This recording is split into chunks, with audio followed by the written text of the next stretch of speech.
नमस्कार, good morning, सुप्रभात, जय जोहार, जय छत्तीसगढ़ साथियों। स्वागत है आप सभी का आपके अपने चैनल अपडेट मित्र पर। आज है 25 अक्टूबर, दिन शुक्रवार। तो शुक्रवार की तमाम बड़ी हेडलाइंस को इस वीडियो में हम आपको बताने वाले हैं, आपके साथ शेयर करने वाले हैं। वैसे आप कौन से जिले से हैं कमेंट बॉक्स में जरूर बताइए, ताकि आपके आसपास की खबर मैं आप तक पहुँचा सकूँ। तो धान खरीदी को लेकर और विभिन्न प्रकार का बैठक को लेकर विष्णुदेव साय ने पहला तो बैठक किया, उसमें क्या क्या घोषणा हुआ है चलिए जानते हैं। तो चैनल पर बने रहिएगा, इस चैनल को सब्सक्राइब कीजिए और वीडियो को एंड तक जरूर देखिए, ताकि छत्तीसगढ़ की तमाम बड़ी खबर का पता आपको चल सके। साय की अध्यक्षता में कल गुरुवार को उनके निवास कार्यालय में छत्तीसगढ़ खनिज विकास निधि सलाहकार समिति की 20वीं बैठक आयोजित हुई थी। बैठक में विभिन्न खनिज परियोजना एवं अधोसंरचना हेतु राशि स्वीकृत की गई। बैठक में मुख्य सचिव अमिताभ जैन, मुख्यमंत्री के सचिव द्वय पी दयानंद, राहुल भगत, सचिव वित्त शारदा वर्मा, संचालक खनिज सुशील जैन, संयुक्त संचालक खनिज अनुराग दीवान एवं खनिज संचालनालय के वरिष्ठ अधिकारी मौजूद रहे। मुख्यमंत्री ने बैठक में अधिकारियों से खनिज विकास निधि सलाहकार समिति के पूर्व निर्णय सहित राशि के उपयोग के संबंध में जानकारी ली। मुख्यमंत्री ने निधि में उपलब्ध राशि को दृष्टिगत रखते हुए प्रदेश में वृहद अधोसंरचना निर्माण की परिकल्पना पर विचार किया। बैठक में चर्चा उपरांत छत्तीसगढ़ रेलवे कारपोरेशन को डोंगरगढ़ कबीरधाम मुंगेली कटघोरा रेल मार्ग हेतु भू अर्जन एवं प्रारंभिक निर्माण कार्य के लिए 300 करोड़ रुपए की राशि दिए जाने की स्वीकृति प्रदान की। संचालनालय भौमिकी एवं खनिकर्म के खनिज अन्वेषण, खनिज ब्लॉक नीलामी, खानों की आईटी आधारित नियमन हेतु 83 करोड़ रुपए की राशि भी जारी की। बैठक में राज्य में खनिज राजस्व में और वृद्धि की संभावना के अध्ययन, कार्यवाही तथा खनन क्षेत्र में सुधार हेतु विशेषज्ञ संस्थाओं की सेवाओं लेने हेतु 20 करोड़ रुपए की अतिरिक्त राशि दिए जाने का निर्णय लिया है।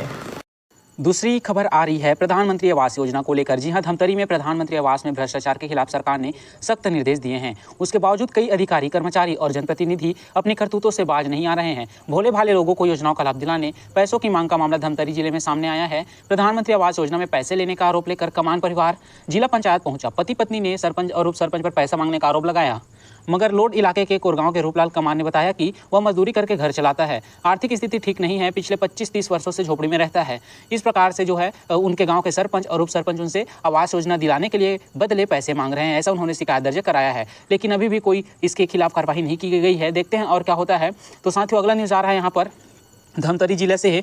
शहर में चाकूबाजी और अपराध को लेकर पुलिस अब एक्शन मोड में दिखाई दे रही है। आने वाले त्योहारों के पहले ही शहर के लगभग 35 गुंडा बदमाश, माफी बदमाश, निगरानी शुदा बदमाशों को सघन चेकिंग अभियान चलाते हुए थाना सिटी कोतवाली में परेड कराई गई। पुलिस की ओर से उन्हें कहा गया कि अशांति फैलाने वाले बदमाश के ऊपर लगातार धमतरी पुलिस की नजर बनी हुई है। गुंडे बदमाशों और चाकूबाजों की अब खैर नहीं है। गुंडे बदमाशों पर धमतरी पुलिस की नजर बहुत ही तीखी नजर गड़ी हुई है। धमतरी पुलिस ने बदमाशों को कड़ी चेतावनी देते हुए कहा कि शांतिपूर्ण रहकर समाज में अच्छा काम करें, भविष्य में भी अपनी आदतों में सुधार नहीं किए जाने पर उनके विरुद्ध कड़ी कार्रवाई की जाएगी। इसके अलावा बदमाशों और अड्डेबाजों वाले लोगों के खिलाफ प्रतिबंधात्मक एक्ट के तहत कार्रवाई करके जेल भेज दिया जाएगा।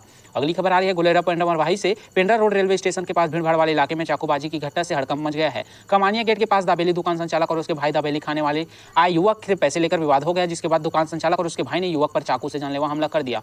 घटना बुधवार रात की है। कमानिया गेट के पास स्थित दाबेली की दुकान में युवक कान्हा नामदेव खाने पहुंचा। दाबेली खाने के बाद पैसे के लेन देन को लेकर कान्हा नामदेव और दाबेली दुकान संचालक गिरधारी सोनी और उसका भाई लवकुश सोनी से विवाद हो गया। विवाद इतना बढ़ गया कि दोनों भाइयों ने युवक कान्हा नामदेव के गले, सर व गर्दन पर ब्रेस्ट काटने वाले चाकू से वार कर दिया। इस घटना में युवक गंभीर रूप से घायल हो गया है और अभी अस्पताल में भर्ती है। अगली खबर आ रही है कोरिया जिले के बैकुंठपुर से। बैकुंठपुर वन मंडल के बड़गांव बीट के तेलाई धार गांव में धान कटाई चल रही है। गांव की कुछ महिलाएं जंगल से लगे खेत में धान काटने पहुंची थी। खेतों में धान काटने के बाद कुछ महिला खेत से लगे नीम के पेड़ के पास सुसाने बैठी थी। इसी दौरान अचानक एक भालू आ गया और महिलाओं पर हमला बोल दिया। भालू के हमले के बाद ज्यादातर महिला जान बचाकर भाग निकली, लेकिन 55 साल की फुलबसिया भाग नहीं सकी। भालू का शिकार हो गई। भालू ने नोच कर महिला की जान ले ली। दूसरे महिलाओं के ने गांव में भालू के हमले की बात बताई। गांव वाले दौड़े दौड़े मौके पर पहुंचे, लेकिन तब तक भालू ने हमले से महिला की मौत कर चुकी थी। अगली खबर आ रही है बलौदाबाजार से। कलेक्टर दीपक सोनी की अध्यक्षता में बुधवार को जिला पंचायत सभाकक्ष में कृषि विभाग के अधिकारियों को समीक्षा की बैठक हुई। बैठक में रबी फसलों के फील्ड ऑफिसर्स के प्रशिक्षण कार्यक्रम और विभिन्न कृषि विषयों पर चर्चा की गई। कलेक्टर ने सभी फील्ड ऑफिसर को नियमित रूप से किसानों के खेतों में भ्रमण करने का आदेश दिया। कलेक्टर ने किसानों की खेती किसानी से जुड़ी सरकार की योजना और उनकी तकनीकी जानकारी किसानों को देने को कहा। साथ ही फसल में कीटों और बीमारियों के नियंत्रण के लिए उचित सलाह देने का भी निर्देश दिए। कलेक्टर दीपक सोनी ने किसानों की समस्या का तुरंत दूर करने की सख्त हिदायत दी है। कहा कि अधिकारी की लापरवाही से यदि किसी भी किसान को दिक्कत होती है तो संबंधित अधिकारी पर कार्रवाई की जाएगी।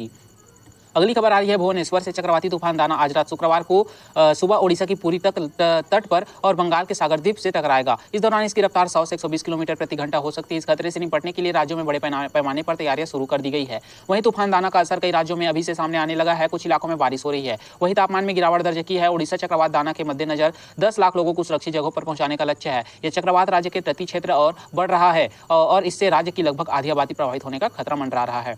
अगली खबर आ रही है कांकेर से। कांकेर जिले के अंदरूनी इलाकों में आज भी कई ऐसे गांव हैं जहां लोगों के पास अपनी प्यास बुझाने के लिए भी साफ पानी नहीं है। मजबूरन ग्रामीण पहाड़ों जंगलों के बीच बने झीलिया का पानी पीने के लिए मजबूर हैं। आपको बता दें कि कई गांव में हैंडपंप से निकलने वाली पानी में आयरन की मात्रा ज्यादा है, जिसके कारण पानी पीने लायक नहीं है। इसलिए ग्रामीण अपनी प्यास बुझाने के लिए प्राकृतिक स्रोतों पर निर्भर रहते हैं। इन स्रोतों तक पहुंचने के लिए भी ग्रामीण को अपनी जान जोखिम में डालनी पड़ती है। यही नहीं, महिलाओं की सुरक्षा के लिए पुरुषों हाथ में डंडा लिए जंगल में घूमते रहते हैं। मरकाचुआ गाँव में 200 और बीजापारा में लगभग 23 लोग रहते हैं। इसका जीवन क्षेत्र से बहने वाली कटोरी नदी से दूषित पानी से गुजर रहा है। ग्रामीण इस पानी का उपयोग पीने सहित अन्य दैनिक दिनचर्या के लिए करते हैं। यह पानी इतना गंदा है कि इसे पीकर कोई भी बीमार पड़ जाएगा। बावजूद इसके ग्रामीण मजबूरी में अपनी प्यास बुझाने इसी गंदे पानी को पी रहे हैं। इस गंदे पानी के लिए भी ग्रामीण को रोजाना संघर्ष करना पड़ता है। अगली खबर आ रही है बलौदाबाजार जिले से। जिले में अवैध रेत परिवहन के मामलों में तेजी से कार्रवाई की जा रही है। पिछले 2 दिनों में हाईवा और ट्रैक्टर सहित 9 रेत से भरी गाड़ियां जब्त की गई। कलेक्टर दीपक सोनी ने बीते दिनों रेत के अवैध कारोबार के मामले में अधिकारियों को कड़ी कार्रवाई करने के दिशा निर्देश जारी किए हैं। अवैध रेत भंडारण अनुमति और उत्खनन परिवहन के साथ साथ रॉयल्टी पर्ची सहित सभी दस्तावेज की जांच करने के निर्देश दिए हैं। अगली खबर आ रही है मनेन्द्रगढ़ चिन्मिरी भरतपुर से। मनेन्द्रगढ़ विकासखंड के ग्राम पंचायत गुरज हवा के बच्चे को शिक्षा भगवान भरोसे है। भले ही कहने को इस क्षेत्र के विधायक प्रदेश के कद्दावर मंत्री है, लेकिन उनके क्षेत्र के सरकारी स्कूल की बदहाली किसी के छिपी नहीं है। आज भी यहाँ के बच्चों के पास पढ़ने के लिए खुद का एक अदद स्कूल भवन नहीं मिल सका है। गुरज हवा गाँव के लोग को उम्मीद है कि स्थानीय विधायक के मंत्री बनने के बाद क्षेत्र का विकास होगा, लेकिन आज सभी की बच्चे उम्मीदें टूटते नजर आ रही है। प्राथमिक शाला के करीब 55 बच्चे भवन के अभाव में प्रधान पाठक के कार्यालय में बैठकर पढ़ाई करने को मजबूर हैं। ग्राम पंचायत गुरज हवा का प्राथमिक शाला भवन पूरी तरह जर्जर हो चुका है। छत और दीवार इतनी कमजोर है कि कभी भी गिरने का खतरा मंडरा रहा है। लिहाजा बच्चे प्रधान पाठक के कमरे में बैठकर पढ़ाई करते हैं।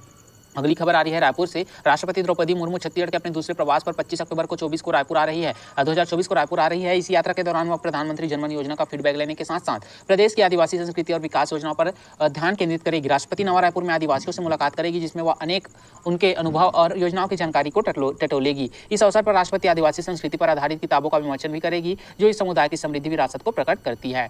अगली खबर है रायगढ़ से। रायगढ़ के घरघोड़ा मार्ग में सड़क दुर्घटना का सिलसिला अनवरत चल रहा है। लोगों को वाहनों की रेल मपेल से मौत के साथ अपंगता और आर्थिक नुकसान तक उठाना पड़ रहा है। इसी बीच बुधवार शाम में धर्मजयगढ़ थाना क्षेत्र के आमापाली ग्राम के पास एक दुर्घटना घटित हो गई, जिसमें तेज रफ्तार स्कॉर्पियो CG 15 DN 1588 अनियंत्रित होकर सड़क किनारे उतरकर गड्ढे में पलट गई।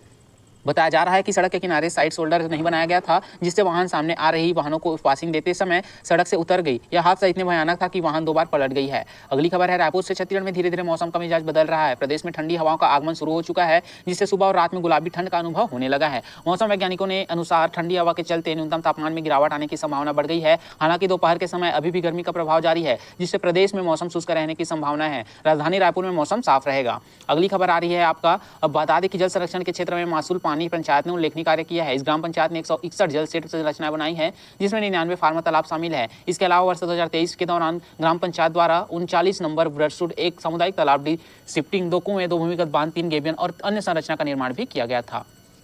तो साथियों, मैंने आपको छत्तीसगढ़ के तमाम बड़ी खबरों को बता दिया है। ऐसी छत्तीसगढ़ की तमाम बड़ी खबरों के लिए आप हमारे चैनल से जुड़े रहिए। चैनल को सब्सक्राइब कीजिएगा और बेल वाला आइकन को भी प्रेस कर लीजिएगा, ताकि छत्तीसगढ़ का डेली न्यूज़ आप तक पहुंचता रहे। तो चलिए मिलते हैं नेक्स्ट वीडियो में अगले खबर के साथ।